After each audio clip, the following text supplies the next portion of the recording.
características físico-químicas del fármaco, pues existe una distribución diferente en los compartimentos de los organismos, ¿sí? Bien, ¿por qué es importante el volumen de distribución? Ustedes tienen que tomar en cuenta, otra vez como con los otros conceptos, que ustedes no van a calcular el volumen de distribución, ni van a determinar cuánto es el volumen de distribución de cada fármaco. Esa información ya existe, ya se ha establecido en esos 20 años de estudio donde se ha determinado todas las características de los fármacos. Entonces, lo que necesitamos entender es para qué nos sirve el volumen de distribución y cuándo nosotros vamos a usar ese volumen de distribución. Entonces, fíjense, por ejemplo, si tuvieran un paciente con meningitis, ¿qué característica importante necesitarían en relación a la distribución del fármaco? ¿Qué característica no le puede faltar a ese fármaco? ¿Cómo?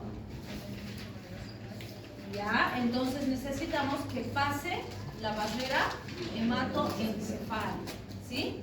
Si tuviera un paciente así con celulitis, como esta piernita, fíjense que está todo infectado y el tejido, ¿qué característica de la biodistribución o la biodisponibilidad, perdón, les interesaría?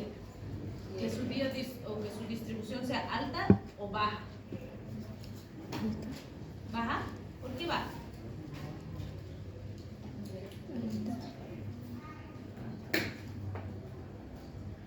La distribución debería ser alta porque necesitamos que salga hacia los tejidos para que puedan llegar aquí donde se está produciendo el foco infeccioso. Pues.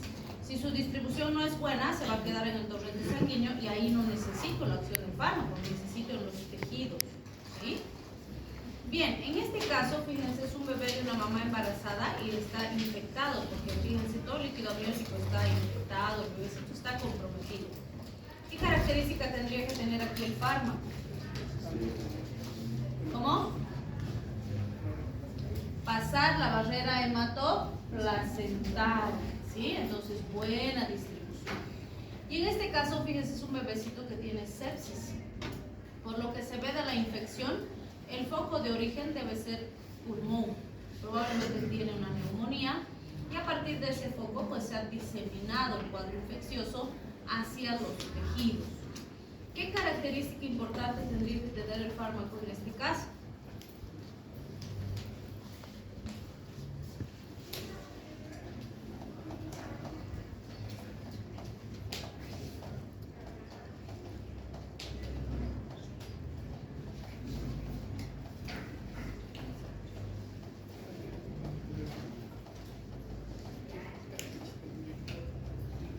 ¿Alto volumen de distribución o bajo volumen de distribución? En este caso necesitamos las dos características, ¿no? Alto, ¿para qué? Para que llegue a los tejidos donde está el pulmón que está infectado, y bajo para que se mantenga en el torrente sanguíneo porque ahí está concentrándose la infección, por eso está con sepsis, ¿sí? Entonces, o busco un fármaco que sea mixto y que tenga buena distribución en tejidos y en vasos, o combino dos fármacos para que uno actúe en el tejido y el otro en la vasculatura, ¿sí? Entonces, fíjense, no es para todos los pacientes lo mismo o en todos los casos lo mismo. Por ejemplo, si tuvieran una mamá embarazada que está infectada pero que el bebé no está comprometido, es fundamental que el fármaco no pase la barrera hematoencefálica porque eso va a mantener más seguro al bebé, ¿sí? Entonces, en cada caso va a ser diferente. Estas características ya las conocemos, las hemos visto en materias básicas, las vamos a aplicar un poquito aquí a los fármacos. Fíjense, me dice los fármacos hidrofílicos, que significa que tienen la capacidad de distribuirse bien y movilizarse bien en medios acuosos, ¿sí? Decimos tienen un volumen de distribución limitado porque tienden a permanecer en espacios acuosos y no irse mucho hacia los tejidos. Además, por ser hidrofílicos, son incapaces de difundir las membranas plasmáticas porque tenemos ahí una bicapa lipídica. Entonces ahí vamos a ver que son inactivos contra patógenos intracelulares y se van a eliminar por vía renal sin cambios porque directamente los podemos eliminar, ya están listos, no necesitan ser procesados. En cambio, los lipofílicos, fíjense, tienen las características plasmáticas opuestas. Su volumen de distribución es muy amplio porque son lipídicos, pasan muy fácilmente las membranas plasmáticas de las células y por lo tanto son muy eficaces frente a patógenos intracelulares y se eliminan primero siendo procesados por el hígado, porque como son lipídicos se tienen que metabolizar para convertirse en moléculas más hidrofílicas y recién poder ser eliminadas por el riñón, ¿sí? Bien, si hablamos de la unión a proteínas, esta es otra característica muy importante. Recuerden que ya dijimos antes, ¿no es cierto?, en generalidades, hemos dicho que las proteínas son moléculas grandes. ¿Se acuerdan que dijimos que la albúmina es un sitio de unión inerte? ¿Sí?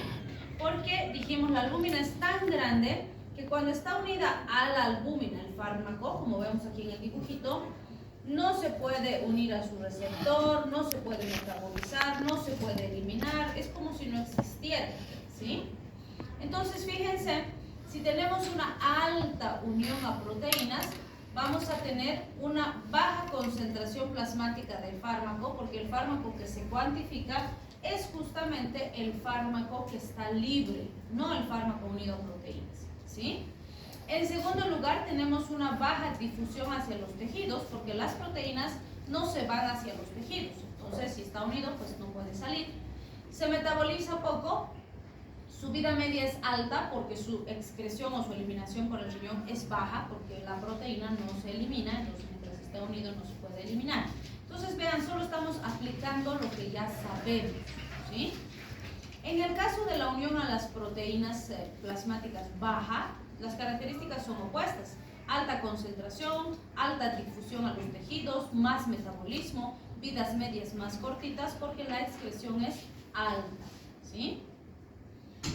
Bien, cuando hablamos del metabolismo de los fármacos, esto es bien importante. El elemento clave, o si quieren, el objetivo clave del metabolismo farmacológico es este: transformar moléculas que son poco solubles o insolubles en moléculas que sean más solubles para que el riñón las pueda eliminar del organismo, para que las pueda sacar del organismo, ¿sí? Entonces, fíjense, hablamos de metabolismo de fase 1 y metabolismo de fase 2.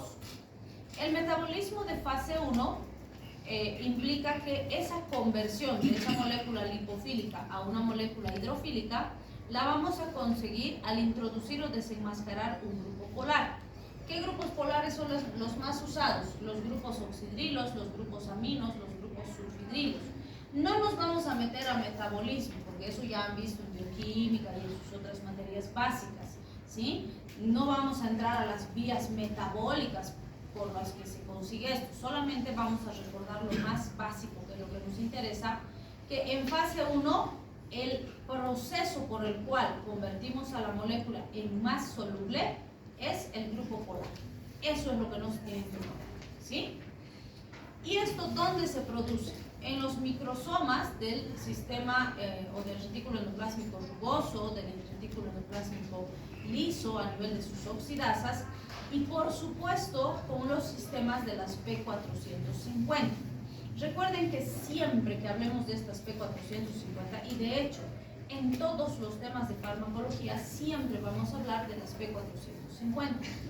Estas P450 son enzimas que se encargan de metabolizar sustancias tóxicas, endógenas o exógenas, sustancias de desecho, endógenas o exógenas, ¿sí? Entonces esto es sumamente importante porque gracias a eso vamos a poder sacar estas sustancias de nuestro organismo. Y recuerden que las P450 son hemoproteínas, entonces sí tenemos elementos muy importantes relacionadas a esas hemoproteínas, ¿sí? Bien, cuando hablamos de la inducción enzimática vamos a ver que las P450 específicamente se pueden inducir o se pueden inhibir. Cuando decimos que inducimos las P450 estamos diciendo que vamos a hacer que trabajen más. Y cuando las inhibimos, hacemos que trabajen menos, ¿sí? Si las inducimos, se ha visto que uno de los grupos de sustancias que las pueden inducir lo pueden hacer de dos mecanismos diferentes.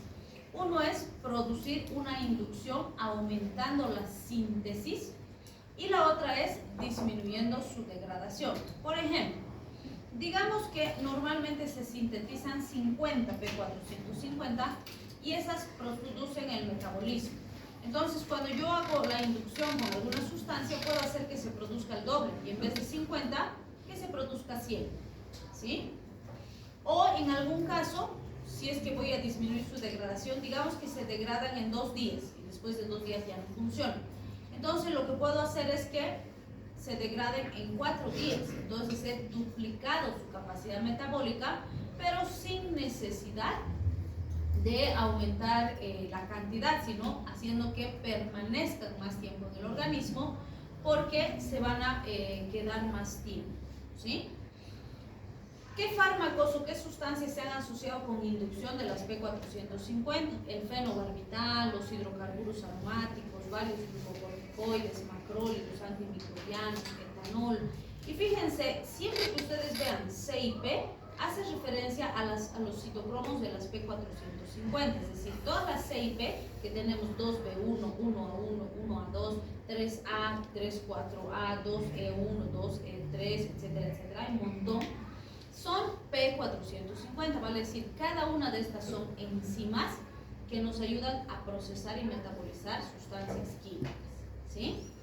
Entonces, no necesariamente la inducción de las P450 es benéfica, porque puedo decir, bueno, la enzima trabaja más, entonces mejor para el paciente. No, porque si, por ejemplo, el paciente consume el fármaco que yo estoy usando con etanol y el etanol hace que las enzimas trabajen más, el fármaco que estoy usando se va a destruir más rápido y voy a perder eficacia terapéutica antes de tiempo, ¿sí?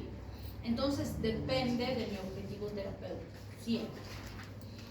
Estos son otros fármacos que se ha visto que pueden inhibir enzimáticamente las P450. Por ejemplo, el cloranfenicol, que es un antimicrobiano, desactiva las P450. Resultado, el hígado tiene menos capacidad metabólica, por eso se le dice que es un fármaco hepatotóxico, ¿sí? La cimetidina y el ketoconazol inhiben competitivamente el hierro, que es importante para la formación de los grupos hemo. No se olviden que las P400 son hemoproteínas. Entonces, si no hay grupos hemo, no hay P450. Si no hay P450, el paciente tiene más riesgo de intoxicación, ¿sí?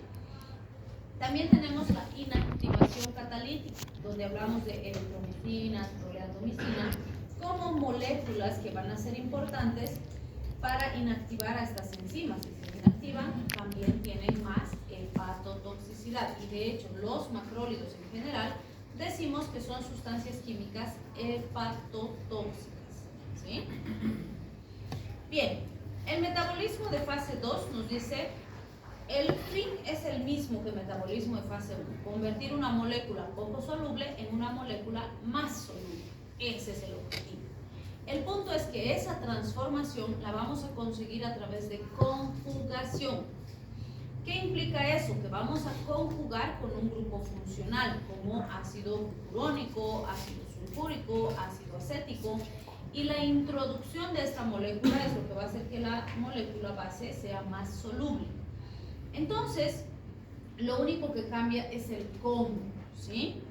¿Qué no deben perder de vista? Algunos fármacos se metabolizan fase 1, después de fase 1 se metaboliza fase 2 y después de eso recién se elimina, ¿sí? Otros fármacos se metabolizan fase 1 y se eliminan, ¿sí? Otros fármacos no pasan fase 1, solo pasan fase 2 y se eliminan, ¿sí? Y otros fármacos no pasan ninguna de las fases, directamente se eliminan así como han ingresado, ¿sí? Entonces, para cada fármaco esto es diferente y de hecho hay fármacos que un porcentaje hace eso, un porcentaje hace el otro porcentaje. Para cada fármaco es diferente. Ahora estamos entendiendo cómo es el metabolismo hepático, pero después de cada fármaco vamos a tener que aprender cómo se metaboliza, ¿sí?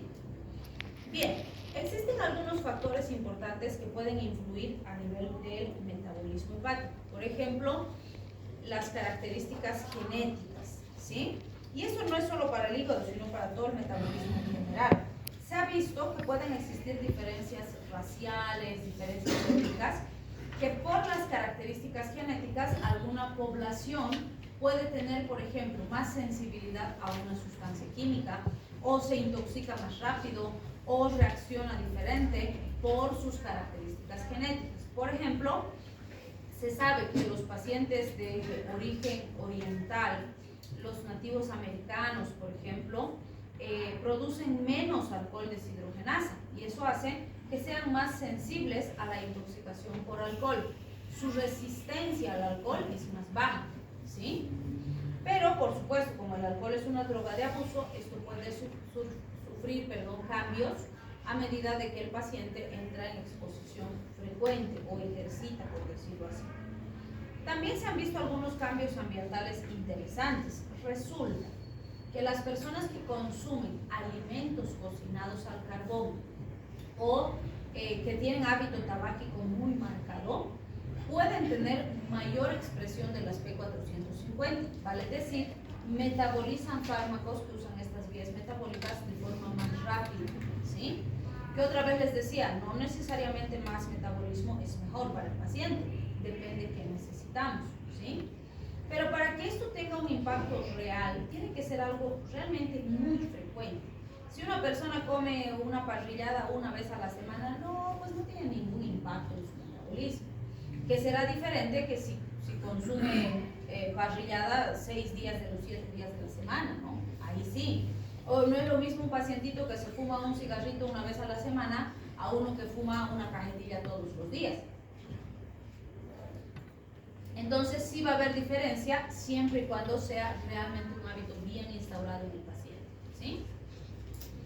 Las diferencias por edad y por género no suelen ser, bueno, por edad sí, hemos dicho que los niños chiquitos y los abuelitos son más sensibles a todos los fármacos, y de hecho vamos a ver que hay fármacos que no se deben usar en niños porque están en crecimiento, son más sensibles a ciertas sustancias y demás, ¿sí?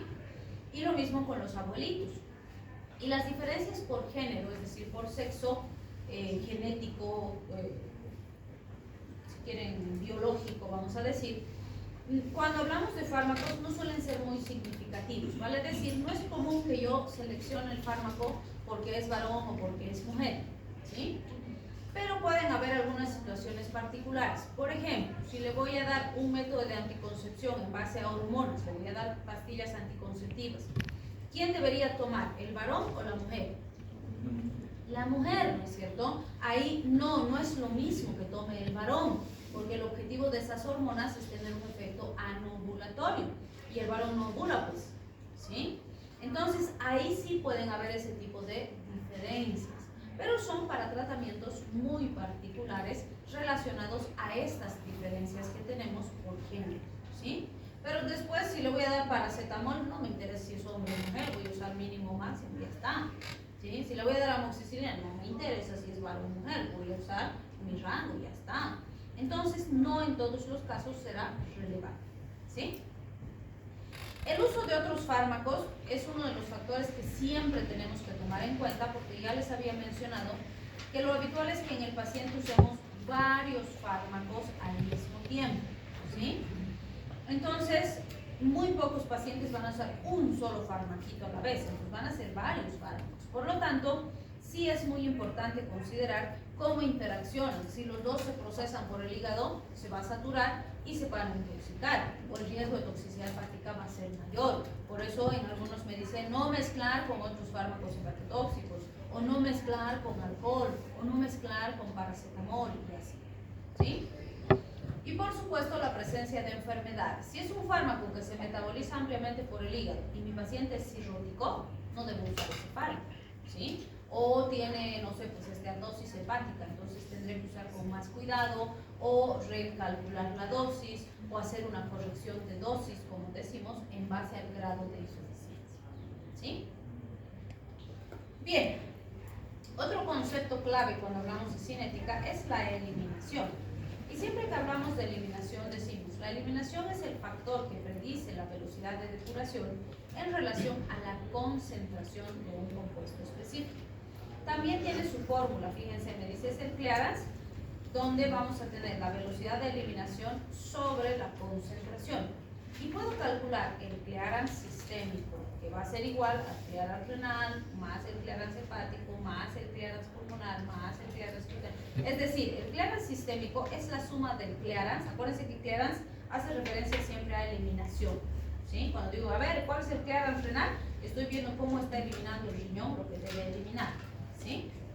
Entonces, el clearance sistémico, como decimos, es la suma del clearance de todos los órganos. El hígado, el riñón, el pulmón, la piel, todos. Pero siempre les digo, no lo usamos. Porque si mi fármaco, por ejemplo, se elimina por el hígado, me interesa el clearance hepático, pero los otros no. ¿Sí? Si mi fármaco se elimina por el riñón, me interesa el clearance renal. Los otros clearance no me interesan. Entonces, esto es más a nivel conceptual, para entenderlo. Pero normalmente nos interesa el clearance del órgano de eliminación del fármaco que estamos usando.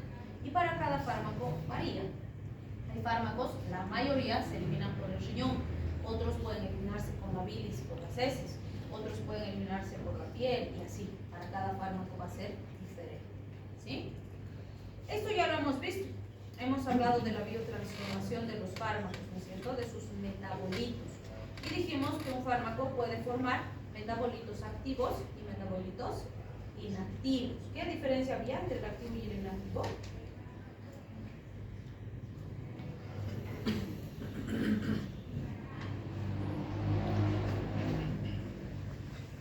El metabolito activo sigue teniendo efecto farmacológico, el inactivo ya no, ¿sí? Pero ambos son parte del procesamiento del fármaco en el organismo del paciente.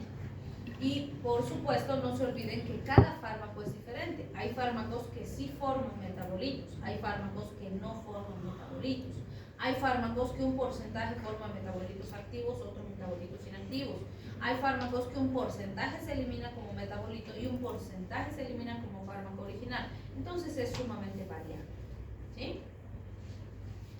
Bien, vamos a ver los sistemas de eliminación y aquí van a entender algunos conceptos que ya hemos visto en generalidades sobre esa saturación de la eliminación. Y como dijimos, casi todos los sistemas de eliminación son saturables. Entonces vamos a empezar con el sistema de depuración de primer orden.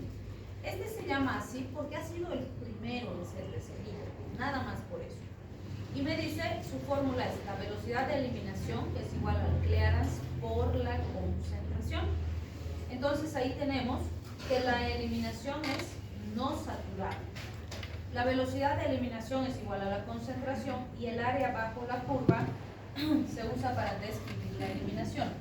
¿A qué se refiere esto? Hemos ido viendo en varios momentos estas curvas de concentración-respuesta o dosis-efecto, ¿sí? Donde hemos dicho que el fármaco va aumentando su concentración, llega a un punto máximo y luego se está eliminando, ¿sí? Entonces, fíjense, el área bajo la curva es toda esta zona, el área que está debajo de esa curva de eliminación, ¿sí? Entonces, como hemos visto en la clase anterior cuando hablábamos de vida media, me dice, la concentración va subiendo, llega hasta su punto máximo, como hemos dicho es la Emax, ¿no ven? Y luego se va eliminando, llegamos a la vida media, que es el 50% de eliminación, y finalmente llegamos a la EMIN, para cuando ya se ha eliminado todo el fármaco, ¿sí? Este tipo de sistema tiene una curva que es constante en el tiempo, por eso me dice, la eliminación no se satura, porque yo le doy y elimino, le doy más, elimina más, le sigo dando y sigue eliminando, y siempre se mantiene esa eliminación, ¿sí? Entonces, por eso me dice, la velocidad de eliminación es igual a la concentración, porque yo puedo decir cuánto se está eliminando, entonces digo, que lo se ha concentrado, esto no varía en el tiempo, ¿sí? Y a eso se refiere cuando me dice que la AUC, que es el área bajo la curva, me sirve para describir la eliminación, porque yo puedo cuantificar aquí y sé exactamente cuánto fármaco hay en el organismo. Puedo cuantificar así y sé exactamente cuánto se ha eliminado en ese momento, cuánto en ese momento y así. Y esta área bajo la curva, como siempre es igualita y constante, entonces estos parámetros siempre los puedo medir y decir, esto se ha eliminado y esto sigue en el organismo del paciente, ¿sí? El problema es que este sistema no se aplica básicamente para ningún fármaco, porque en este tipo de sistema, mi paciente nunca se intoxicaría, nunca existiría acumulación, ¿sí? ¿Por qué? Por la sencilla forma que el sistema no se satura. Le doy, elimina, le doy más, elimina más, le sigo dando, sigue eliminando. Entonces, no hay saturación, ¿sí? Así que este sistema lo conocemos, pero es más teórico que real. La mayor parte de los fármacos que vamos a utilizar tienen este sistema de eliminación, que se llama eliminación limitado por capacidad o eliminación saturable o eliminación dependiente de dosis o concentración o saturación, o también conocido como eliminación de Michaelis-Menten. Cualquiera de esos nombres hace referencia a este sistema. ¿Qué me dice la literatura? Este sistema tiene un estado de pseudoeliminación de orden 0, así sería denominado a la primera fase, donde me dice, mientras más concentración le doy, más eliminación tiene. Entonces la velocidad de eliminación depende de la concentración. Se concentra más, se elimina, se concentra más, se elimina, le doy más, elimina más, le sigo dando, sigue eliminando. Similar a este sistema, ¿sí? El problema es que esto no es constante en el tiempo. Llega un momento en que ese sistema se satura, ¿sí? ¿Qué implica esa saturación? Que a partir de que ese momento se ha producido la saturación, decimos, se ha roto el equilibrio. ¿Qué significa eso? Que mientras más le doy, menos elimina. Entonces, a partir de ese momento, le doy más, elimina menos. Le sigo dando más, elimina menos todavía. ¿Qué significa ahí? Los tres parámetros que hemos descrito para este sistema no aplican. Fíjense, me dice, la eliminación se satura. Y desde el momento en que se satura, ya no elimino igual, ¿sí? Y lo que se queda, no sé dónde se está quedando, pero se está quedando y se está acumulando. Entonces me dice, la eliminación no tiene una importancia real, porque si yo cuantifico cuánto se ha eliminado, eso no me permite saber cuánto se ha quedado y además dónde se ha quedado, ¿sí? Y el área bajo la curva, esta, no sirve para describir la eliminación, porque de hecho en este sistema esta curva se empieza a transformar, empieza a cambiar y puede ser que se pone así o se vuelve así o incluso que ya no hay curva y se mantiene así cuando se acumula la sustancia, ¿sí? Entonces vean, los tres elementos son diferentes. Y para entender mejor este sistema de eliminación, que de hecho es el que usan casi todos los fármacos, me dice, podemos mencionar a la fenitoína, el etanol o el ácido acetil salicílico, que son sustancias que se saturan súper rápido y muy rápido empieza a modificarse la curva, ¿sí? Yo de estos tres siempre elijo el etanol, porque siempre les digo, van a entender esto más fácil, porque seguro o que han visto o que han experimentado a una persona que está en embriaguez, ¿sí? Y ahí aplicamos este sistema. ¿Qué me dice la literatura? Me dice, para no saturar tu sistema hepático en lo que corresponde a metabolismo de alcohol, ¿sí? Tú deberías darle tiempo suficiente cuando has consumido cierta cantidad de alcohol para eliminar completo antes de introducir la siguiente dosis para evitar esta saturación del sistema, ¿sí? Y fíjense los parámetros que me da. Me dice, si has tomado una lata de cerveza, considerando que esta tiene 4% de grado alcohólico, deberías consumir una lata cada hora. Vale decir que una lata, cuando te la has tomado, deberías esperar una hora antes de tomar más. Porque si tomas antes de la hora, se ha saturado tu sistema y lo que no eliminas se concentra en sangre y esa es tu alcoholemia. Y eso te va a dar el grado de embriaguez, ¿sí? Entonces les digo, toman una latita por hora. No, pero se embriagan, pues, ¿sí? Porque no le doy tiempo a mi organismo para eliminar. Ahora fíjense, me dice, si tomas vino considerando que el vino tiene un porcentaje de alcohol más alto, alrededor del 12%, ¿cierto? Algunos un poquito más, un poquito menos, pero te dice, deberías tomar una copa de vino, que no es llena, sino es 2 o 3 cuartos, en 1 hora, para no embriagarte, para que no se saturen tus sistemas de acumulación y no se concentre el alcohol en sangre, ¿sí? Ahora me dice, si usas una bebida destilada como ron, tequila, vodka y demás, que tienen porcentajes de alcohol por encima del 40%, estamos hablando a veces 45, 60, 75, dependiendo de la bebida específica, dice, un shot de tequila deberías consumir en 1 hora. Yo me río y les digo, ¿y cuántos segundos consumen un shot de tequila? Porque agarran, ¿no? Desapareció. ¿Sí? Y esperan 1 hora para consumir el siguiente. ¿No? Entonces, fíjense, después de ese primer shot, su sistema ya está saturado. Por lo tanto, todo lo que introduzcan a partir de esa primera se va a acumular en su sangre y les va a producir su grado de intoxicación alcohólica. Por eso es que cuando beben whisky, tequila, qué sé yo, se embriagan más rápido, porque han saturado su sistema y todo lo que ponen después se concentra, porque no se está eliminando. ¿Sí? Entonces, vean que con etanol se entiende más fácil. ¿Sí? Muy bien. Este sistema de eliminación se conoce como sistema de eliminación dependiente de flujo, que no está separado de los anteriores, sino que trabaja junto con esos anteriores. Se llama así porque depende del flujo sanguíneo al órgano de eliminación.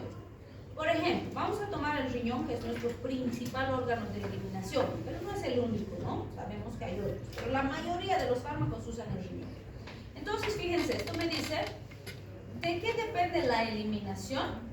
Del flujo de sangre al riñón. ¿Por qué? Porque el fármaco que tengo que eliminar tiene que llegar al riñoncito para que el riñoncito lo saque, ¿sí? ¿Y quién lo va a traer al riñón? La sangre, ¿sí? Entonces, ¿qué va a pasar? Yo voy a ver si tengo buen flujo al riñón, tengo buena eliminación, porque llega cantidad suficiente de sangre, ¿sí? Si baja el flujo de sangre al riñón, se elimina menos. Entonces dice, más flujo, más eliminación. Menos flujo, menos eliminación, ¿sí? Ahora, no es absoluto. Puede darse la situación donde tengo buen flujo, pero no se elimina, ¿sí? ¿Por qué? Digamos que el riñoncito está enfermo, está con insuficiencia. Entonces, llega buen flujo, pero como el órgano de eliminación está mal, no se elimina. Y entonces se va acumulando lo que no se elimina, ¿sí? O puede ser que si hay buen flujo, el riñoncito está funcionando muy bien, pero no se elimina. ¿Por qué? Porque el fármaco está unido a proteínas. Y hemos dicho que las proteínas se filtran por el riñón. No. Entonces, aunque haya buen flujo, tenga buen funcionamiento renal, si llega el fármaco con alta unión a las proteínas, no se va a eliminar. Va a dar vueltas y se va a regresar. ¿Cuándo se va a eliminar? Cuando se separe de la proteína, ¿sí? Entonces, fíjense, los fármacos que tienen mayor afinidad por la albúmina son los ácidos débiles y los hidrofóbicos. Entonces, esos tardan más en eliminarse. En cambio, los fármacos neutros y los hidrofílicos se eliminan más fácil porque tienen menos afinidad por la albúmina, ¿sí? Bien, y otro factor importante con un impacto similar a ese es la distribución del fármaco dentro de las células sanguíneas. Por decirles, mi fármaco se mete al eritrocito. ¿El eritrocito se elimina por el riñón? No, no se debe eliminar. Entonces, mientras el fármaco esté metido en el eritrocito, no se va a eliminar, ¿sí?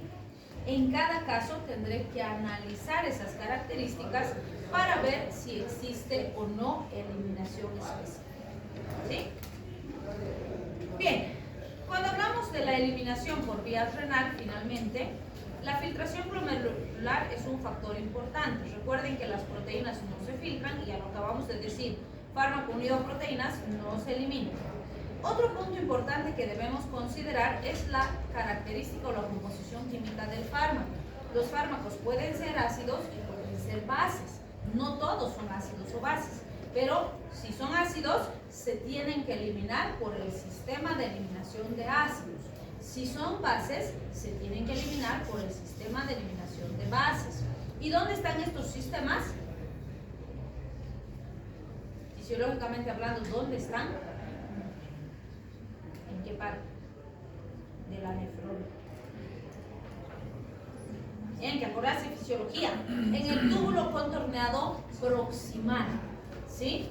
Entonces, fíjense, estos sistemas de ácidos y de bases no tienen especificidad. ¿Qué quiere decir? Si es un ácido que produce en mi organismo, como el ácido úrico, por ahí se elimina. ¿Sí? Si es un ácido sintético que yo le he dado al paciente, digamos que le he dado aspirina, por ahí también se va a eliminar. ¿Sí? Por eso me dicen, no es específico. Todo lo que es ácido y todo lo que es alcalino, por ahí va a salir. Entonces, si yo le doy grandes cantidades de aspirina al paciente y él ya tiene alto el ácido úrico, van a competir, se puede acumular más ácido y mi paciente debuta con gota. ¿Sí?